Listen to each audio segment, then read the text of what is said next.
हरी तुम क्या कह रही हो? भगवान श्री कृष्ण को तुम श्राप क्यों दे रही हो? भगवान ने मना नहीं किया, भगवान ने तो माता का श्राप सिरोधार्य कर लिया। पर पूछा जाए जरा, गांधारी माँ आपने भगवान कृष्ण को क्यों श्राप दिया? केवल इसीलिए ना कि तुम्हारे सारे बच्चे आपस में लड़के मर गए? तो तुम कहां थी उस समय जब द्रौपदी की साड़ी तुम्हारे बच्चे ही उतार रहे थे? तुम कहां थी उस समय जब लाक्षागृह में बंद करके कौरवों ने षड्यंत्र के तहत पांडवों को जलाने का प्रयास किया? तब कहां थी तुम? तुमने अपने बच्चों को कुकर्म करने से तो रोका नहीं, और भगवान को श्राप देने आगे आ गई। यही है विडंबना जमाने की। आदमी अपना दोष नहीं देखता, आदमी दूसरे का दोष देखता। तुम्हारे कारण ये हुआ ना, को ना काहू को सुख दुख कर दाता, निज कृत कर्म भोग सब भ्राता। तुमने अपने बच्चों को कुकर्म करने से रोका नहीं। नालायक बच्चे हैं ये बताओ, भरी सभा में साड़ी उतार रहे हैं, ये लायक बच्चे हैं क्या? तुमने इन्हें तो रोका नहीं, इन्हें तो दंड दिया नहीं, बल्कि इनके लिए पट्टी हटाकर दुर्योधन को अमर करने और चली। गांधारी ने आखिरी बार आंखों की पट्टी उतारी थी दुर्योधन को जिंदा रखने के लिए, पर जंघाओं में भगवान ने उसको कह दिया था कि कुछ तो कपड़े पहन लो, निर्वस्त्र होके जा रहे हो माँ के पास, अच्छा नहीं लगेगा। तो जंघाओं पर नजर नहीं पड़ी माँ गांधारी की, तो जंघाएं उसकी कमजोर रह गई दुर्योधन की, बाकी पूरा शरीर तो वज्र का हो गया था। मतलब माता गांधारी तुम पट्टी खोलती हो तो अपने दुष्ट बेटे को बचाने के लिए खोलती हो। अरे तुम्हारी पट्टी कभी द्रौपदी की लाज बचाने के लिए खुली होती ना तो ये महाभारत ही ना होता। परंतु लोगों को तो दोष दूसरों पर ही लगाना है। अपनी गलतियां कोई नहीं देखता, अपनी गलतियों को कोई नहीं सुधारता। हमेशा हम दोषी करार दूसरों को देते हैं, तुम दोषी हो, तुम्हारे कारण। जब तुम्हारी तरफ हम उंगली उठाते हैं ना कि तुम बुरे हो, तो तुम्हारी तरफ एक उंगली होती है, ये 3 उंगली हमारी तरफ इशारा करती हैं कि यदि वो सामने वाला 1% बुरा है तो तुम देखो साहब तुम भी 3% बुरे हो। बुरा जो देखन मैं चला, बुरा ना मिलिया कोई, जो दिल खोजा आपुना हमसे बुरा ना कोई। इस दुनिया में सबसे बुरा कौन है? बताओ कौन है इस दुनिया में सबसे बुरा?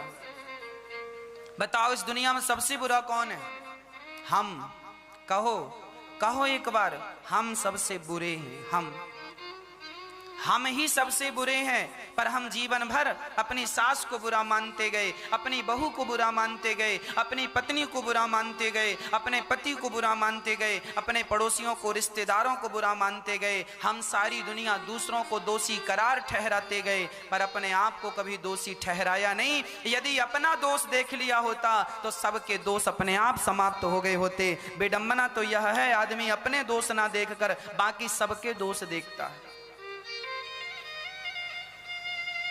इसीलिए लक्ष्मण जी की गीता कह रही है, काहू ना को सुख दुख कर दाता, निज कृत कर्म भोग सब भ्राता। हाँ जी, कोई किसी को दुख नहीं देता, किसको हम दोषी ठहराएं? हाँ, न देना दोष किस्मत को, विपत्ति तो सब पे आती है। न देना दोष किस्मत को।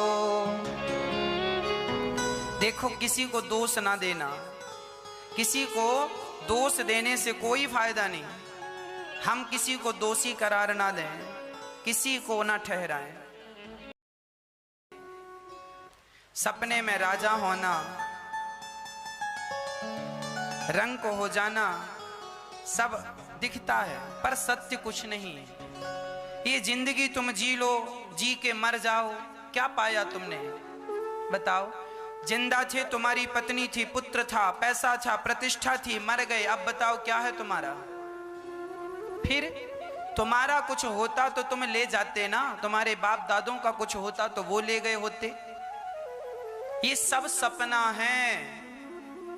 हमारा व्यवहार भी एक सपना है। हम आपसे राम राम करते हैं, हम आपको कहते हैं आइए बैठिए खाइए पीजिए, है ना।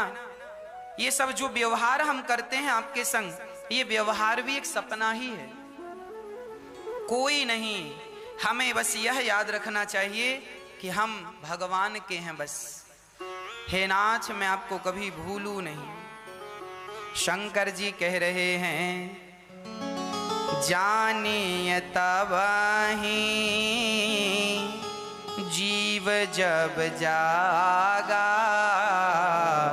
जब सब विषय विलास विरागा। जानिए तबहि जीव जब जागा, जब सब विषय विराग विलासा। जानिए तबहि जीव जब जागा, जब सब विषय विलास विरागा। उसी को आप जागा हुआ मानिए जो व्यक्ति विषयों से मुड़कर भगवान में लग गया हो, जो व्यक्ति अभी भी बुढ़ापे में भोग रहा हो, जो व्यक्ति बुढ़ापे में अभी भी पैसों की तरफ भाग रहा हो, समझ लेना कि ये अभी तक जागा नहीं है, अभी तक मोह की रात्रि में सो रहा है। मोह निशा सब सोवनिहारा,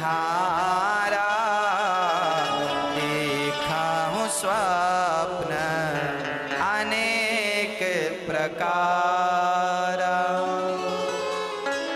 ये सब एक सपना है। इसीलिए भगवान श्री राम अब विश्राम कर रहे हैं और लक्ष्मण जी निषाद राज को इतना बढ़िया उपदेश दे रहे हैं। जब विवेक होता है ना, तभी ये भ्रम समाप्त हो जाता है कि कौन सत्य है कौन मिथ्या है, और नहीं तो ये भ्रम जाता नहीं है। अब सवेरा हुआ, राम जी ने सुमंत्र जी से कहा आप लौट कर जाइए, अब यहां गंगा पार करके आगे की यात्रा हम स्वयं करेंगे। वनवास हमारा हुआ है, आपका तो हुआ नहीं, क्यों आप कष्ट उठा रहे हैं। सुमंत्र जी ने कहा आपके पिताजी ने कहा है कि 4 दिन 6 दिन घुमा के राम लक्ष्मण सीता को जंगल दिखा के वापस ले आना। वो कैसे रहेंगे जंगल में, क्या उन्हें रहना आता है। वो तो हमेशा, सीता माँ तो इतनी कोमल थी कि जब सीता की विदा होकर वो ससुराल आई अर्थात अयोध्या आई, तो माता कौशल्या ने सीता जी के रास्ते में गुलाब की नहीं, मेरे पास तो गुलाब की पंखुड़ियां, सो मैं गुलाब का कह रहा हूं, कमल की पंखुड़ियां बिछाई थी माता कौशल्या ने सीता जी के रास्ते में। कमल की पंखुड़ियां जब बिछाई तो कमल की पंखुड़ियों को बिछाने में ना सीधी सीधी करके बिछाई, एक पंखुड़ी के ऊपर एक ऐसा रखा गया, ऐसे कमल की पंखुड़ी थोड़ा बड़ी होती है, एक के ऊपर एक रखा गया। तभी पंखुड़ी का ये वाला जो हिस्सा होता है ना, ये जो थोड़ा सा देखिए, ये हिस्सा तो बिल्कुल कोमल है, पर पंखुड़ी का ये हिस्सा जो पीछे का हिस्सा ये थोड़ा सा कठोर होता है, थोड़ा सा नाक के बराबर, ये देखिए, जबकि ये बहुत कोमल है आगे का हिस्सा। ये तो गुलाब कमल की पंखुड़ियां भी आगे की तरफ तो बिल्कुल कोमल होती हैं, एक पंखुड़ी जरा खड़ी रह गई ऐसे। और जब माता सीता आई ना, तो माता सीता के चरणों में कमल की पंखुड़ी चुभ गई। माता सीता जोर से चिल्लाई, कौशल्या जी बोली बेटा क्या हुआ। माँ कमल की पंखुड़ी चुभ गई। अब आप विचार करो, माता सीता के चरण इतने कोमल थे कि उनके पांव में कमल की पंखुड़ी चुभ जाती थी। अब वो सीता नंगे पांव 14 वर्ष जंगल में कैसे गुजारी होंगी, आप कल्पना करके देखिए। आप कहते हैं ना महाराज जी हम बड़ी कष्ट में हैं, क्या सीता माता जैसे कष्ट में हैं आप? क्या उतना कष्ट है आपके जीवन में, उतना दर्द है आपके जीवन में? ऐसी माता सीता आज जब सुमंत्र जी देख रहे हैं बिस्तर पर घास के बिछौनों पर आंसू रुक नहीं रहे हैं। राम चलो, राम चलो। तब दशरथ जी तब राम जी कह रहे हैं सुमंत्र जी से, कैसे जाएं? क्या हम अपने पिता के वचनों को तोड़कर चले चलें? क्या राजा रंती देव ने अपने वचनों को तोड़ा? राजा रंती देव दानी थे, इन्होंने भूखे रहकर भी जब इनके सामने भोजन की थाली आई, राजा रंती देव जी बड़े भूखे थे, बहुत दिनों के भूखे थे, महीनों से भूखे थे, इनको खाने को कुछ नहीं मिला, महीनों की भूख इनके पेट पर थी। तभी इनकी पत्नी और इनके बच्चा और ये 3 लोग जंगल में दर दर की ठोकर खा रहे थे। महीना बीत गया, महीनों से ज्यादा हो गया, लगभग 50 दिन बीत गए और भोजन का कोई व्यवस्था नहीं हुई। तब गांव में एक भंडारा चल रहा था, अन्य क्षेत्र चल रहा था। सुरंती देव ने वहां प्रसाद लेकर के सोचे चलो नदी के तट पर आचमन करके प्रसाद पाएंगे। तो वहां तीनों जन प्रसाद लेकर आए और वहां केले के पत्तल में प्रसाद रख के और खीर पूरी सब्जी जैसी खाने वाले थे, एक चांडाल कुत्तों को लेकर आया और चांडाल ने कहा, भैया हम बड़े भूखे हैं, 15 दिन से भूख लगी है, कहीं खाने को नहीं मिला। रंती देव ने विचार किया, राम राम, खुद महीनों के भूखे थे और सामने 15 दिन का भूखा था चांडाल। रंती देव जी ने कहा, कोई बात नहीं, आपकी भूख आपकी जान अनिवार्य है, आपका पेट भरना मेरा धर्म है। मेरा धर्म इसलिए है क्योंकि मेरे पास भोजन है और आप मुझसे मांग रहे हैं। तो राजा रंती देव ने अपने थाली खिसका दी, चांडाल ने रोटियां जल्दी जल्दी पूड़ियां खा ली। कहा अभी पेट नहीं भरा। तब रंती देव का बेटा बोला, लो देखो बेटा भी छोटा सा था और वो भी भूखा था, पर बाप धर्मात्मा तो बेटा क्यों ना हो धर्मात्मा। बाढ़ है पूत पिता के धर्मा, माँ बाप के धर्म से बच्चों का कल्याण होता है, बच्चों का भविष्य बनता है। माँ बाप धर्मात्मा होते हैं तो माँ बाप के धर्मात्मा होने से बच्चों का भाग्य उदय होता है और बच्चे बड़े प्रभावी होते हैं, प्रभावशाली होते हैं। इसीलिए बच्चा तो बच्चा था, उसने भी थाली दी, पत्नी रंती देव जी की उन्होंने भी थाली। अब चांडाल ने खा लिया, कहा मेरे कुत्तों को भूख लगी है। तो जो रंती देव की पत्नी थी उनका भोजन कुत्तों को डाल दिया गया और कुत्तों ने चाट लिया सारा भोजन। अब एक छोटा सा पानी का गिलास था, अर्थात पानी भरा था। चांडाल ने कहा, धन्य है आप, मेरी भूख मिटाई। चांडाल चला गया और उसी समय गिलास का पानी जब रंती देव ने पिया और पानी पीकर भगवान का धन्यवाद दिया, वाह विधाता आपका बहुत बहुत धन्यवाद। तो किसी ने कहा, रोटी तो मिली नहीं, तुम धन्यवाद किस बात का दे रहे हो? अरे बोले भोजन नहीं मिला तो क्या हुआ, भगवान की कृपा से गिलास भर पानी तो मिला है, उसका तो धन्यवाद दे दूं। जो नहीं मिला उसकी शिकायत क्या करना, जो मिला है उसका धन्यवाद करो। उसी क्षण उस चांडाल से भगवान प्रकट हो गए। वाह रंती देव, मैंने तुम्हारी परीक्षा ली और तुम पास हो गए। ऐसा त्याग, ऐसा दान जो अपनी थाली उठाकर किसी भूखे को दे दे, अन्न दान किया रंती देव ने, तो उन्हें भगवान की प्राप्ति हो गई। इसीलिए कहता हूं गौरी गोपाल अन्य क्षेत्र में भोजन चलता है नित्य संतों को, हजारों संत रोज गौरी गोपाल अन्य क्षेत्र में प्रसाद पाते हैं। आप भी रंती देव बन करके एक दिन का लंगर, एक दिन का भोजन आप भी करा सकते हैं इन सभी संतों के लिए। आप भी इन संतों की सेवाओं से जुड़ सकते हैं। आप भी किसी की भूख मिटाने के लिए आप भी अपने ये दोनों हाथ बढ़ा सकते हैं। राजा रंती देव, राम जी ने कहा, देखो रंती देव ने अपना धर्म नहीं छोड़ा तो मैं राम होकर भला अपनी मर्यादा कैसे छोड़ दूं। और सुनो, राजा बलि क्या बामन भगवान को जानते नहीं थे कि भगवान है, 3 पग में सब नाप लेंगे, पर वचन से पीछे नहीं हटे। दिया शिवी, राजा शिवी जैसे दानी जिनकी गोद में कबूतर आके गिर गया और कबूतर की रक्षा के लिए जिसने कबूतर का जो मालिक था, जिसने पकड़ा था, उसने कहा ये कबूतर हमारा है। शिवी राजा ने कहा कि मेरी गोद में आकर बैठा है तो अब ये मेरा है। इसका अर्थ ये हुआ कि अब तुम इसकी जान मत लो। और वो बहेलिया था, बोल रहा था मैं इसको पका करके खाऊंगा। राजा शिवी ने कहा ये मेरी शरण में आया है, अब इसकी रक्षा करना मेरा धर्म है। तुम बताओ इसको छोड़ने के कितने पैसे लोगे? बहेलिये ने कहा पैसा नहीं लूंगा, इसके बराबर का मांस लूंगा। तो राजा शिवी इतने धर्मात्मा थे, उनके राज्य में कोई हत्या नहीं करता था। कोई मछली मुर्गी और मांस और मुर्गा मुर्गी और बकरा बकरी भैंसा कोई खाता पीता नहीं था। ये मांस जैसी चीजें खाने की छोड़ी हैं। राजा शिवी ने कहा यदि तुमने इसके बदले मांस मांगा है तो मैं किसी जीव की हत्या तो कर नहीं सकता, पर मैं इसकी रक्षा के लिए अपना मांस देता हूं। एक राजा सम्राट एक कबूतर की रक्षा के लिए तराजू बांधा गया, एक पलड़े पर कबूतर रखा और उस कबूतर के वजन का मांस देना था। तो राजा ने तलवार से अपनी जंघा का मांस काट के रख दिया। ये भारत है, ये भारत है, जरा सुनिएगा, ये भारत की दृष्टि है। ऐसी सोच थी हमारे भारत की, ऐसे राजा और महाराजा हुआ करते थे, ऐसा न्याय हुआ करता था।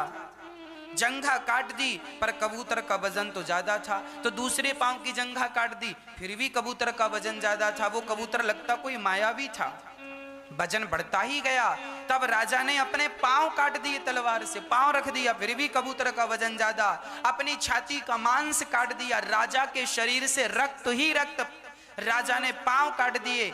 अब तो राजा अपना सिर पकड़ करके और तलवार से अपनी गर्दन पे तलवार रख के और जो गर्दन काट के चढ़ाने लगे, उसी समय उस कबूतर और बहेलिया से भगवान प्रकट हो गए। वाह राजन, मैं प्रसन्न हो गया, तुम्हारे जैसा दानी, तुम्हारे जैसा धर्मात्मा जो एक पक्षी की रक्षा के लिए अपने आप का बलिदान कर दे, ऐसा राजा ही देश को चाहिए। ऐसे धर्मात्मा लोगों की जरूरत है। ये नहीं कि तुम मुर्गी खाते फिरो, मुर्गी खाने से क्या उसे दर्द नहीं होता होगा जब तुम मारते होगे? क्या मछली को पानी से निकालते हो तो क्या दर्द नहीं होता, तड़पती नहीं है? कितने निर्दयी हो गए हो तुम, जीव मात्र को मार डालते हो अपने स्वाद के लिए। अरे क्या तुम्हारे पास दाल चावल सब्जी रोटी नहीं है? विधाता ने तुम्हें तो दाल चावल सब्जी रोटी ही दिया है ना खाने को। मांस तुम ना खाओ, शेर के लिए मांस है, शेर खाता है। शेर खाए मांस तो शोभा देता है क्योंकि उसका भोजन वही है। पर तुम्हारे पास तो अक्ल है, तुम तो दाल रोटी सब्जी खा सकते हो, हाँ, पर तुम भी मांस खा रहे हो। जानते हो ये अपराध जो तुमने किया है, इसका दंड जब हिसाब विधाता लेंगे ना, तो हजारों जन्मों तक तुम्हें नाली का कीड़ा बन करके ये हिसाब चुकाने पड़ेंगे। आज मनुष्यों की जितनी जनसंख्या है, आज पूरी दुनिया में 7 अरब लोग रहते हैं लगभग। जनसंख्या बढ़ गई होगी तो 8 अरब मान लीजिए, लगभग 8 अरब लोग रहते हैं। कितने लोग? 8 अरब। 135 और 140 करोड़ लोग तो हमारे भारत में रहते हैं। हमारे भारत की जनसंख्या 135 और 140 करोड़ के बीच में है। अब ये बताइए कि पूरी दुनिया में 7 अरब लोग रहते हैं। ये बताइए कि यदि हम आपके शहर की नाली के कीड़ों की गिनती कराएं तो एक बड़े नाले में ही अरबों कीड़े निकल जाएंगे। संपूर्ण दुनिया के नालों के कीड़ों की तो गिनती हो ही नहीं सकती। अब आप बताओ, आदमी इतने कम हैं और ये कीड़े इतने ज्यादा क्यों हैं? क्योंकि आदमी जब पाप करता है ना, तो वह एक आदमी जब पाप करता, जैसे तुमने मांस खाया, मुर्गी खाई और अपने माँ बाप को सताया और गलत काम किए, तब भगवान तुम्हें नाली का कीड़ा बनाते हैं और एक बार के लिए नहीं, करोड़ों जन्म के लिए फिक्स कर देते हैं। जन्म लो फिर मर जाओ, जन्म लो फिर मर जाओ, फिर नाली का कीड़ा, फिर नाली, मर गए नाली के कीड़े, नाली में पैदा भए, नाली में मर गए, फिर नाली का कीड़ा, वही वही वही हजारों जन्मों तक बनो। उसके बाद फिर तुम चमगादड़ बनना, उसके बाद तुम फिर मुर्गा मुर्गी बनना, उसके बाद तुम मछली बनना, उसके बाद 84 का चक्कर काट के फिर मनुष्य का तन पाना, और फिर मनुष्य के तन को पाकर तुमने फिर जीव हत्या कर दी तो फिर जाओ नाली का कीड़ा बनो।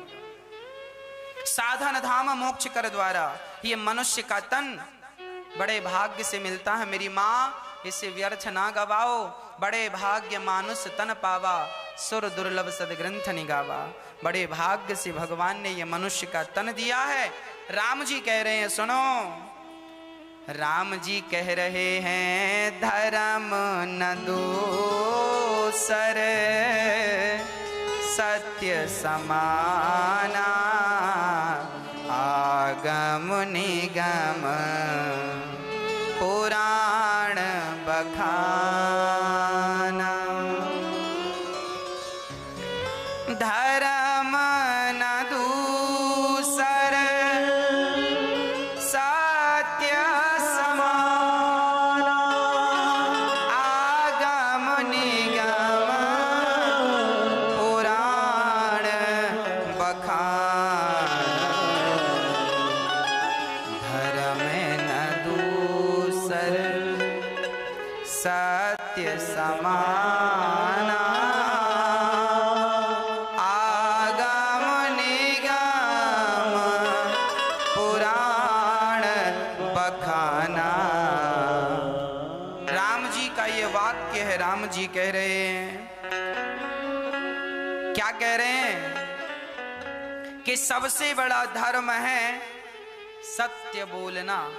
धर्म है न दूसर सत्य समाना, सत्य से बड़ा कोई धर्म नहीं है मैया। इसीलिए प्राण जाए पर वचन ना जाए। कभी अपने वचनों को इसीलिए कहा करता हूं, मैया भैया, जब तुम ज्यादा खुशी रहा करो, जब तुम ज्यादा प्रसन्न रहा करो ना, तो किसी को कुछ देने का वचन ना दे दिया करो। ज्यादा प्रसन्नता में किसी को कुछ देने का मत कह देना, क्योंकि वो प्रसन्नता शांत होगी तो लगेगा यार हमने तो गलत बोल दिया। अब वो सामने वाला उम्मीद लगाया है कि इन्होंने तो कह दिया है, अब ये देंगे। और ज्यादा दुखी हुआ करो तो कोई निर्णय ना ले लिया करो। कई बार लोग जब बड़े परेशान होते हैं ना, दुखी होते हैं, जा रहे हैं छोड़ के, तुम्हारे घर में आएंगे नहीं, तुम्हारे देहरी को पार नहीं करेंगे और तुम्हारी शकल नहीं देखेंगे और क्या क्या ना कह देते हैं। जब आप बहुत गुस्से में होते हैं, जब आप बहुत गुस्से में क्रोध में होते हैं ना, तो आप निर्णय ले लेते हैं कुछ कुछ, वो सारे निर्णय गलत होते हैं। क्रोध में लिए हुए निर्णय गलत होते हैं और अधिक प्रसन्नता में भी लिए हुए निर्णय गलत होते हैं। दशरथ जी ने, कैकेयी ने रथ के पहिए पर उंगली लगाई, दशरथ जी बड़े प्रसन्न हो गए, तुमने मेरी रक्षा की, बड़े खुशी के मारे फूल गए। और जब ज्यादा वरदान दे दिया, जाओ हम तुम्हें वरदान दे रहे हैं, ज्यादा खुशी में वरदान दे दिया, परिणाम उन्हीं वरदानों ने ये हालत कर दी। इतिहास से सीखना चाहिए, इतिहास के पन्नों को उलट पलट कर देखना चाहिए। और क्या सीखने लायक है तुम्हारे जीवन में, कौन सा निर्णय तुम गलत ले रहे हो। ज्यादा दुखी में कोई प्रतिज्ञा ना कर लेना और ज्यादा प्रसन्नता में किसी को कुछ देने का मत कह देना। सामान्य भाव में जब रहा करो तब कोई डिसीजन लिया करो, विवेक से निर्णय लिया करो। आज हमने बड़ी प्रसन्नता में कह दिया कि हम तुम्हें 5,000 दे देंगे, पर जरूरी थोड़ी है कि उस समय आपके जेब में 5,000 हो या आपकी व्यवस्था हो। कहा मत करो, कर दिया करो। 5,000 नहीं, तुम 10,000 का सहयोग कर दो, अच्छी बात है, पर कहो मत पहले से। तुरंत कर दो, तुरंत का दान महाकल्याण। पहले से कह दिया। अब आपने हमें कह दिया महाराज जी हम आपको 5,000 रुपए देंगे, हमने कहा ठीक है भैया जी आप दे देना।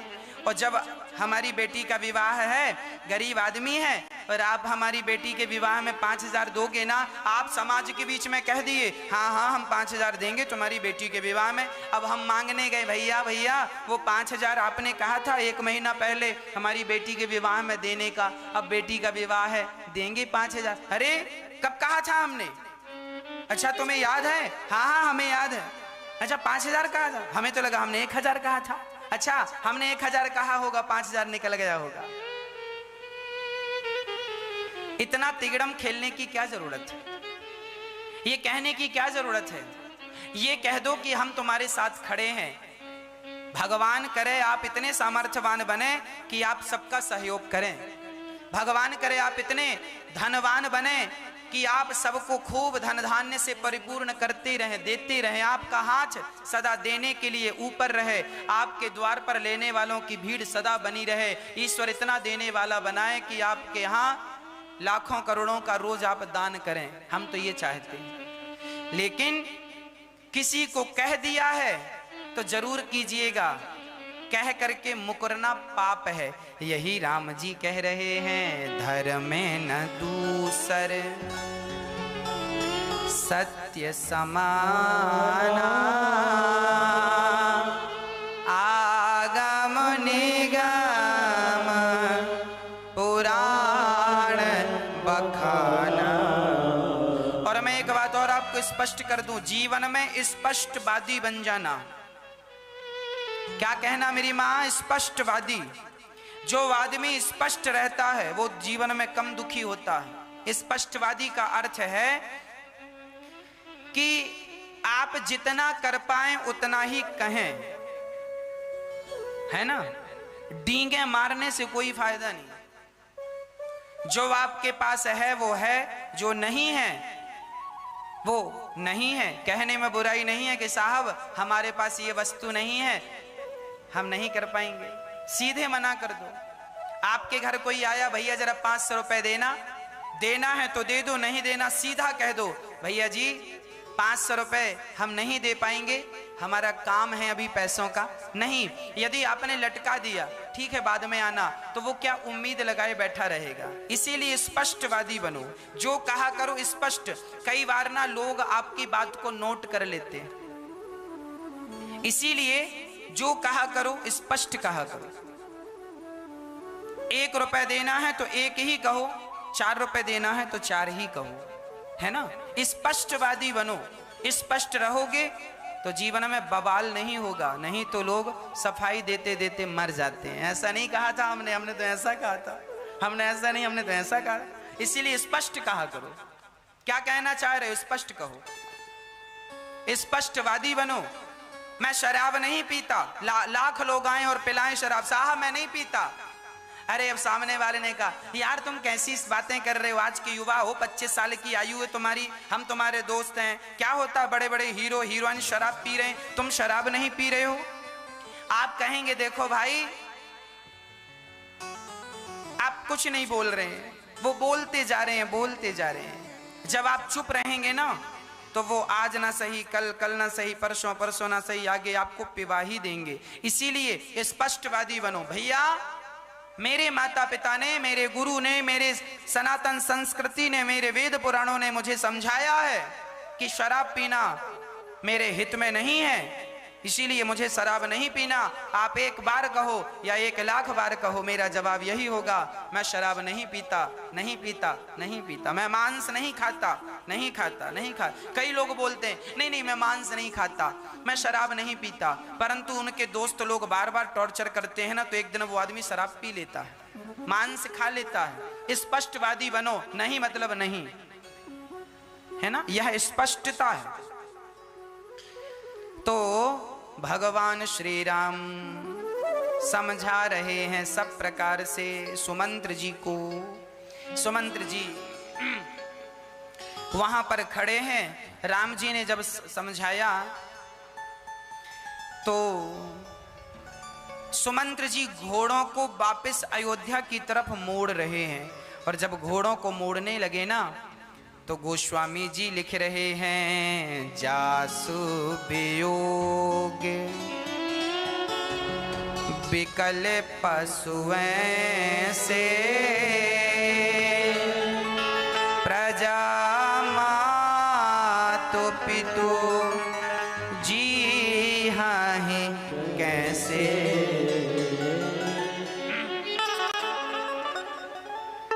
अब तो दशरथ सुमंत्र जी घोड़ों को मोड़ने लगे ना, तो उन घोड़ों की आंखों से आंसू निकलने लगे जो घोड़े राम जी को लेकर के आए थे। घोड़े राम जी को लेके आए थे, उन घोड़ों की आंखों से आंसू निकलने लगे, रोने लगे। बरबस जबरदस्ती मोड़ रहे हैं तो घोड़े मुड़ने को तैयार नहीं। अर्थात राम जी के वियोग में वो घोड़े सोच रहे हैं कि हे राम, मेरे कारण आप वनवास आए, मैं अपराधी हूं, मैं आपको लेकर आया हूं, तो ऐसे कांटों में, ऐसे जंगल में आपको छोड़कर जाना नहीं चाहता। उन घोड़ों की आंखों में आंसू हैं। अर्थात भगवान से केवल मनुष्य नहीं, पशु और पक्षी भी प्रेम करते थे। इंसान तो देखो वही है जो सबसे प्रेम करे, जीव मात्र से प्रेम करते हैं राम जी। राम जी घोड़ों से प्रेम करते हैं, राम जी चिड़िया से प्रेम करते हैं। और आज का आदमी ऐसा हो गया है, जिस बकरे को घास खिलाता है, जिस बकरे को बोतल से दूध पिलाता है, उसी बकरे का सिर काट लेता है। हाँ या ना? ऐसे नहीं, राम जी प्रेम करते हैं जीव मात्र से।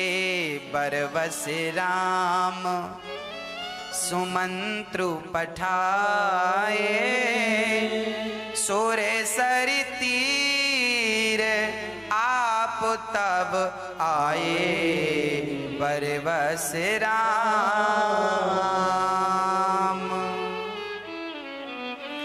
राम जी ने जबरदस्ती सुमंत्र जी को विदा किया, जाइए जाइए। सुमंत्र जी खड़े हैं और राम जी गंगा के तट पर आ गए। राम जी ने कहा, मांगे नावना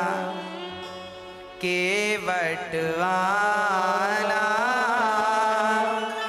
कहाँ है तुम्हारे मरम मैं जाना। मांगे नावना। आज पहली बार राम जी भक्तों से कुछ मांग रहे हैं। क्या मांगी राम जी? मांगे नाव। राम जी केवट से कह रहे हैं, भैया केवट केवट। तो केवट ऊपर से आवाज है, हाँ सरकार बोलो। वहीं से क्या है? बोले नाव लाओ। मांगे नाव। केवट बोलता वहीं से, अपने झोपड़ी ऊपर बना रखी, बोले ना नहीं आऊंगा। राम जी बोले क्यों नहीं आएगा? मांगे नावना केवटवाना, कहाँ है तुम्हारे मरम मैं जाना। केवट कहता है, मैं आपके मर्म को जानता हूं, इसलिए मैं नहीं आऊंगा। राम जी बोले, तुम कौन सा मर्म जानते हो? राम जी के मर्म को कोई ना जान सका।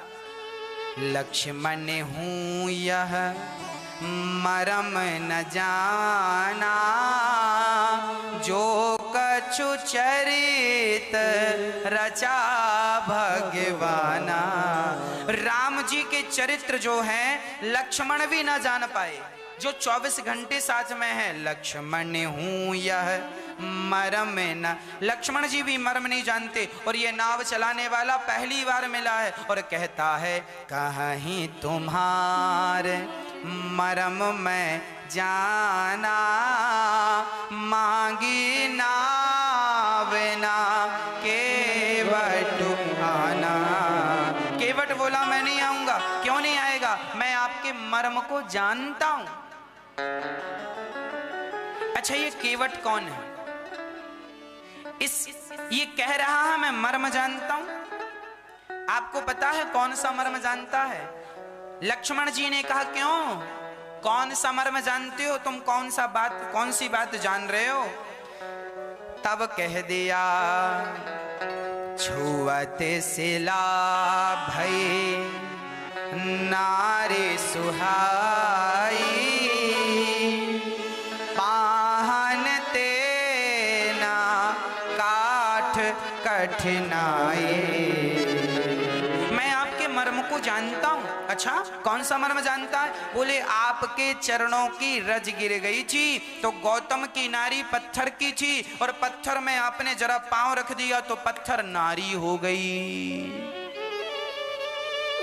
जब आपके चरणों ने पत्थर को स्त्री बना दिया और कहीं आपने अपने चरण मेरी नाव में रख दिए और मेरी नाव भी स्त्री बन गई, तो मेरी घरवाली कहेगी क्यों जी मैं थी, ये दूसरी कहां से ले आए, मैं दो दो स्त्रियों का भार कैसे उठाऊंगा। तो राम जी बोले तो फिर उपाय क्या है, तुम हमें पार क्यों नहीं लगाना चाहते। केवट बोला सरकार ऐसी बात नहीं है कि हम आपको पार नहीं लगाना चाहते, हम आपको पार लगाएंगे, पर हमारी एक शर्त है।